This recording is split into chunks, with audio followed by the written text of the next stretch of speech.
All praises due to the Most High, family. We back with another Acres anime review.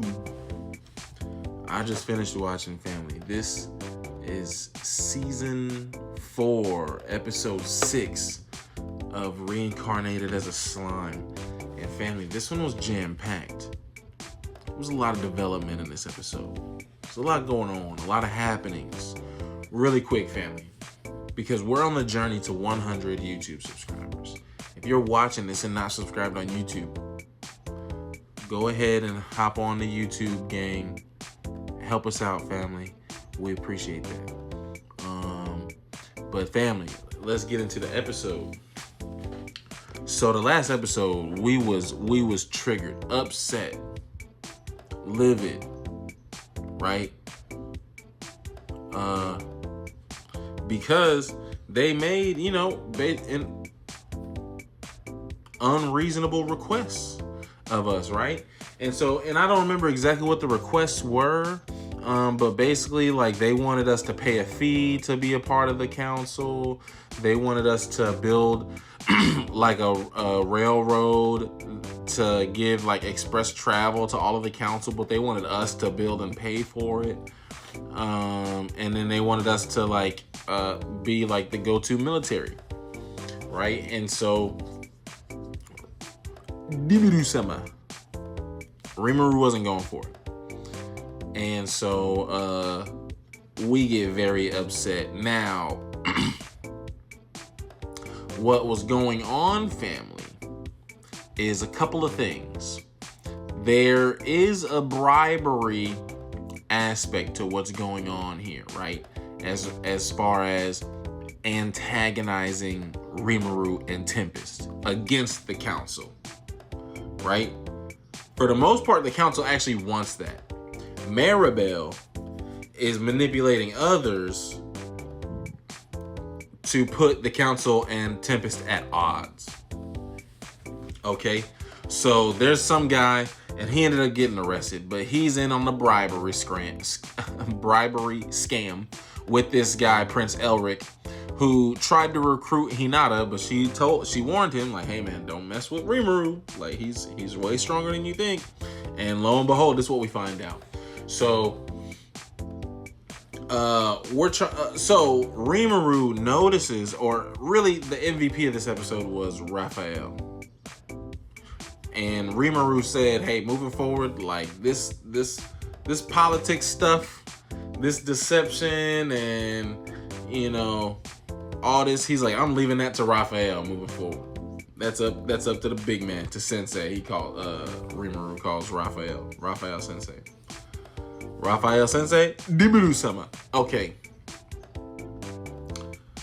So Raphael notices that people aren't under a mind control, but they're under mental interference, right? So they're basically like someone isn't controlling them to do anything, but they put like mental blinders on them. So their perspective is narrowed. It's just easier for them to go on this path, and they don't even realize, right? So Rimuru is able to dispel that. Everybody has a more clearer mind and understands, like, hey, we actually don't want to antagonize Tempest. Like, we want a fruitful and symbiotic like relationship with them. The other part is, that was the other part in congruence with the bribery. Elric busts in, and he's got, oh, my big and bad team, the strongest man in Ingracia. And long story short, family, these guys antagonize Hinata and Shuna, right? And the strongest man in Ingracia antagonizes Hinata, and he's like, oh, what, you wanna be my girl? Like, I'll take care of you. You ain't gotta do this. You ain't gotta live this life. And Hinata's like, hey, I'm gonna take care of this guy, Rimuru. He wants to fight Rimuru because he's like, oh, I'll gain fame off of this. And Hinata's like, hey man, he already insulted me, and this ain't worth your time, so I'm gonna take care of him. And this other guy named Guy, he was just looking for a fight. And remember, family, this is a society of all humans, and some of the people have a problem because Tempest has monsters in it, right? And all of like Rimaru's assistants are all monsters. Rimaru's actually a monster himself. So this guy, his name is Guy, and he just has an issue with monsters. He's like, I'm not gonna let a monster look down on me. So he's trying to fight Rimuru, and Shuna's upset about it, right? And what you need to learn, family, if you haven't learned this already, is if there is a determined woman, like move the hell out the way. Move the hell out the way. It's move the hell out the way. And Shuna actually put BTA on this dude. It was hilarious because she beat him with a hand-to-hand, right? But then she starts chanting a spell. And this guy recognizes it. And he's like, whoa. He's like, wait, can you stop? He's like, whoa, what are you doing? And she's going over the top, family. It is way over the top. And everybody in the council is just watching like, wow, is this really about to happen? And then she says, disintegrate. And even Rimuru says like, wow, did Shuna just kill that guy? And, but she didn't, right? She just like annihilated his clothes. She undressed him, right? So he's embarrassed. And everybody understands not to mess with Rimuru and his gang, right? So what happens after that is, or even before we end the conflict, right? So now that Elric is defeated, because this is Maribel is behind all of this. So we learn how this Duke character, a couple episodes was taken out. This assassin has a simple firearm, but they have like space magic, I guess. So they shoot it anywhere and make it appear right next to you. So it's undetectable, right? Except if you're Rimuru. Because Raphael sensed the intent to take Elric out. Rimuru sensed the area around them, pinpointed the assassin, realized what they was doing, absorbed the bullet before it took out Elric, so he saved Elric. And Soe, at the end of the episode, approached the assassin because she's like torn to bits that she failed. She doesn't understand.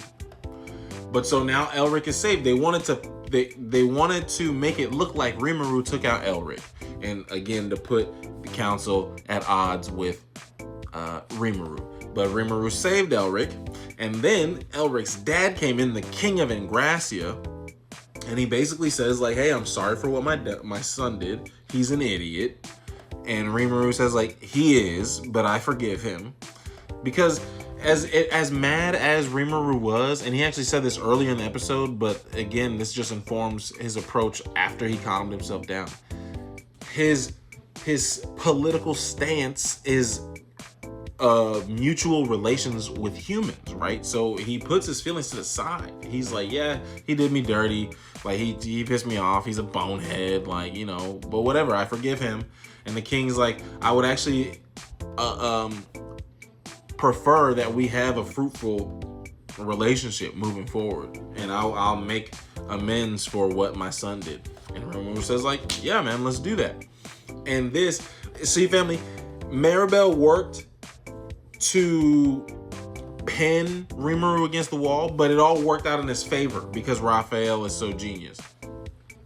And actually, because Rimuru was so forgiving, and because Rimuru welcomed relations with the King of Ingracia with open arms, now the council looks at him like, wow, what a marvel. A monster that thinks and understands like humans and wants mutual relations with humans and wants peace. They're like, wow, now they're impressed with Rimuru. So now Rimuru has all the power, and everything is at his fingertips right now. And I think we're gonna meet, somebody's gonna run into Maribel next episode based off the title of the episode, the Mastermind's Identity. But I don't know if it's gonna be Rimuru or what.